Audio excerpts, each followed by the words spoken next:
Hello दोस्तों, मैं Aryan Shukla, business advisor and founder online business workshop. मित्रों, जब हम विभिन्न प्रकार के बिजनेस को देखते हैं, विभिन्न प्रकार की दुकानों को देखते हैं, या विभिन्न प्रकार के एम्प्लाई को देखते हैं, सेल्फ एम्प्लाई को देखते हैं, तो कुछ बातों पर विचार करने के लिए हम विवश हो जाते हैं। और ख़ास करके तब, यदि सफल हैं तब तो कोई बात नहीं। यदि सफल हैं और वो उस कार्य को कर रहे हैं, ठीक है, वे सफल हैं तो कार्य कर रहे हैं। लेकिन यदि वह असफल हैं तो भी उसी कार्य को कर रहे हैं,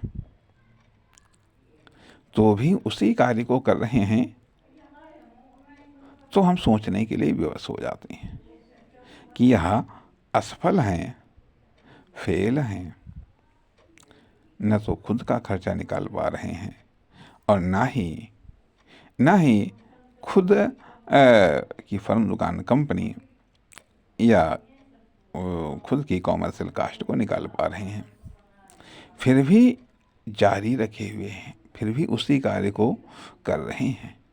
अर्थात उसमें बार बार इन्वेस्टमेंट करते चले जा रहे हैं, टाइम का भी, पैसे का भी, साथ साथ अपनी एज का भी।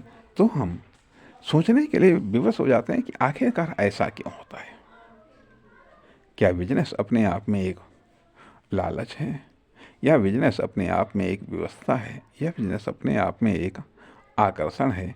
क्या है? कौन ऐसे कारण हैं जिन कारणों के कारण इस तरीके से, या इस तरीके के एंटरप्रेन्योर या बिजनेसमैन बिजनेस में लगे हुए हैं? बिजनेस फेल है, फिर भी उसको चलाए जा रहे हैं। आखिरकार क्यों? आखिरकार फेल होने की अवस्था में बिजनेस को जारी क्यों रखा जाता है? किसी फर्म, दुकान, कंपनी को या किसी कॉमर्शियल एक्टिविटी को क्यों जारी रखा जाता है?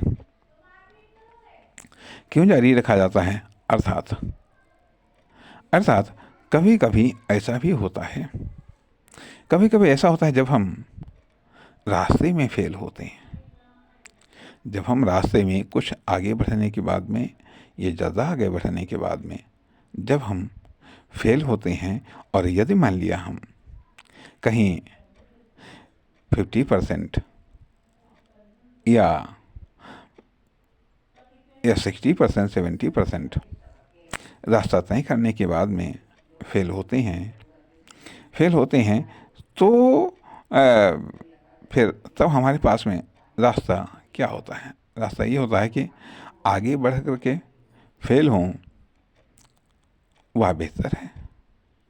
आगे बढ़ करके हम और फेल हों, वह बेहतर है, वरना पीछे हम हटेंगे तो भी फेल होना तय है। इससे अच्छा है कि हम आगे बढ़ करके क्यों ना फेल हों। अर्थात यदि मान लिया, ठीक है, हमारी दुकान यदि फेल हो रही है,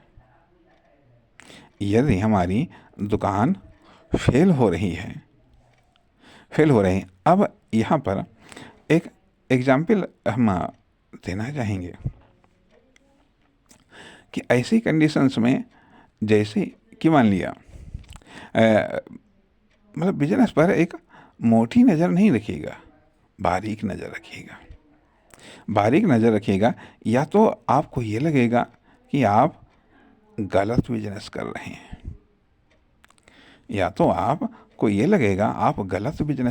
हैं, या फिर आपको ये लगेगा कि बिजनेस गलत रास्ते पर जा रहा है। अर्थात बिजनेस आपको गलत रास्ते पर जा रहा है, इसलिए बिजनेस आपको भी गलत रास्ते पर ले जा रहा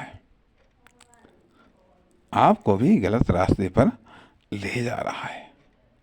अब यहाँ पर होता क्या है कि बिजनेस विभिन्न प्रकार के बिजनेस होते हैं, या विभिन्न प्रकार जिसे अक्सर करके ट्रेन के संदर्भ में ये बात कही जाती है, ट्रेन के संदर्भ में ये बात कही गई कि जैसे ही आपको पता चल जाए कि आप गलत ट्रेन पर बैठ गए, जैसे ही आपको पता चल जाए कि आप गलत ट्रेन पर बैठ गए हैं, तो जो सबसे नियरेस्ट स्टेशन पड़े वहाँ पर आपको उतर जाना चाहिए।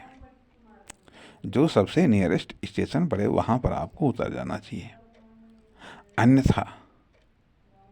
अन्यथा आप या तो रास्ते में पकड़े जा सकते हैं, या फिर वह जर्नी, वह यात्रा जो आप नहीं चाहते हैं, वह यात्रा आपको करनी पड़ेगी, और फिर से आपको न केवल वह यात्रा करनी पड़ेगी, वहाँ से वापसी की यात्रा करनी पड़ेगी, और फिर से वहीं से आपको स्टार्ट करना पड़ेगा जहाँ से आपने शुरुआत की थी। आप लेट भी हो जाएंगे, ये अनावश्यक आपका ट्रेवल भी हो जाएगा और अनावश्यक कष्टों का सामना करना पड़ेगा। जैसे ही आपको ये पता चले कि आप गलत ट्रेन पर, उसी प्रकार से जैसे ही आपको पता चले कि आप गलत बिजनेस को कर रहे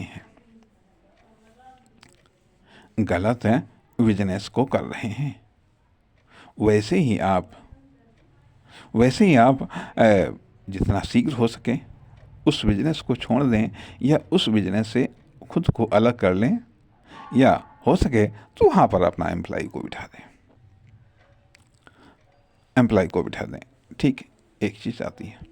दूसरी चीज़ आती है कि जब गलत ट्रेन पर, या जब आपको ये लगे, मान लिया ये भी संभव है कि जब आप गलत ट्रेन पर बैठ जाएं, या जब आपको लगे कि ये ट्रेन गलत रास्ते पर जा रही है, या उस रास्ते पर नहीं जा रही है जिस रास्ते पर आपको जाना है, या आपको जब लगे कि यह ट्रेन उस जगह नहीं जा रही है जहां आपको जाना है। ये 3 ऑप्शंस हैं। या तो आपको लगे कि ये हम गलत ट्रेन पर बैठ गए, आपको किसी और ट्रेन पर बैठना था, लेकिन आप किसी और ट्रेन पर बैठ गए, एक चीज़। दूसरी चीज़, आपको जब लगे कि हाँ, यह ट्रेन गलत रास्ते पर जा रही है, अर्थात जिस रास्ते पर आपको जाना था उस रास्ते पर ये नहीं जा रही है। तीसरी चीज़, जब आपको लगे कि जहाँ आपको जाना है वहाँ यह ट्रेन नहीं जा रही है। इन तीन श्रेणियों में सबसे बेहतर विकल्प यही बनता है कि आप नियरेस्ट स्टेशन पर आप उतर पड़ें। ठीक है, एक चीज़। दूसरी चीज़ आती है कि जब आप अपने साधन से जा रहे हैं और आपको रास्ता ढंग से नहीं मालूम, रास्ता आपको सही नहीं मालूम, तो समय समय पर यह डाउट आप करते रहें, कि क्या हम सही रास्ते पर हैं, और इस डाउट को क्लियर करने के लिए जो उस रास्ते की जानकार मिले उनसे पूछते रहिएगा कि क्या हम सही रास्ते पर हैं, क्या यह रास्ता वहाँ जा रहा है जहाँ पर हम जा रहे हैं, जहाँ पर हम जाना चाहते हैं, या हम फला जगह जाना चाहते हैं, वहाँ के लिए कौन सा रास्ता है।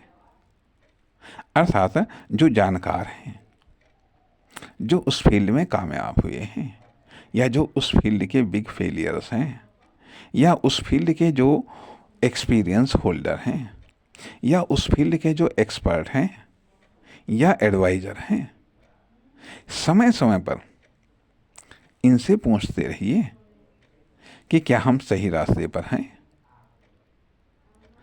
क्या हम जहाँ जाना चाहते हैं वहाँ यही रास्ता जाता है, क्या जिस साधन से हम जा रहे हैं क्या ये श्रेष्ठ साधन है, या जहाँ हम जाना चाहते हैं वहाँ हम इसी रास्ते से पहुँच जाएंगे, या वहाँ जाने का क्या कोई और भी रास्ता है, या कोई और भी साधन, या और कोई भी माध्यम है जिससे आपको लगेगा कि हाँ, हम सही रास्ते पर जा रहे हैं, सही साधन से जा रहे हैं, और आप निश्चिंतता के साथ में चलते चले जाएंगे और आप मंजिल तक पहुंच जाएंगे, उस सक्सेस तक आप पहुंच जाएंगे। परंतु जैसे ही आपको ये डाउट होना चाहिए क्या नहीं, हम लगता है हम गलत रास्ते पर हैं, लगता है हम गलत रास्ते पर हैं, तो तुरंत पूछना चाहिए। और लेकिन फिर भी हम सही रास्ते पर, हमको लगता है कि हम सही रास्ते पर हैं, लेकिन फिर भी इसको समय समय पर चेक करते रहना चाहिए, by experience holder, by successful या फेलियर्स, या बाय एक्सपर्ट, या बाय बिजनेस एडवाइजर। इन सब से और जहाँ पर आपको मान ले, ठीक है, जब आपको लग जाए कि नहीं हम गलत रास्ते पर हैं, आपने क्लियर कर लिया ये गलत रास्ता है, तो आप उनसे पूछ सकते हैं कि हाँ सही रास्ता क्या है, इससे हम पुनः अपने सही रास्ते पर हम कैसे पहुँचें, या अपनी मंजिल के लिए अब यहाँ से कौन सा रास्ता जाता है, या यहाँ से कौन से रास्ते से हम जाएं। इससे आपका समय, साधन, संसाधन की बर्बादी कम होती है, और आप पहुंच जाते हैं अपनी मंजिल की ओर। आप उस सक्सेस को प्राप्त कर लेते हैं जिस सक्सेस को पाने के लिए आपने सफ़र की शुरुआत की थी, जिस सक्सेस को पाने के लिए आपने सफ़र की शुरुआत की थी। अन्यथा आप भटकते रहेंगे, यदि आप अपने साधन से जा रहे हैं। ठीक है, और अगली बात हम अगले भाग में करना चाहेंगे। नमस्कार, धन्यवाद।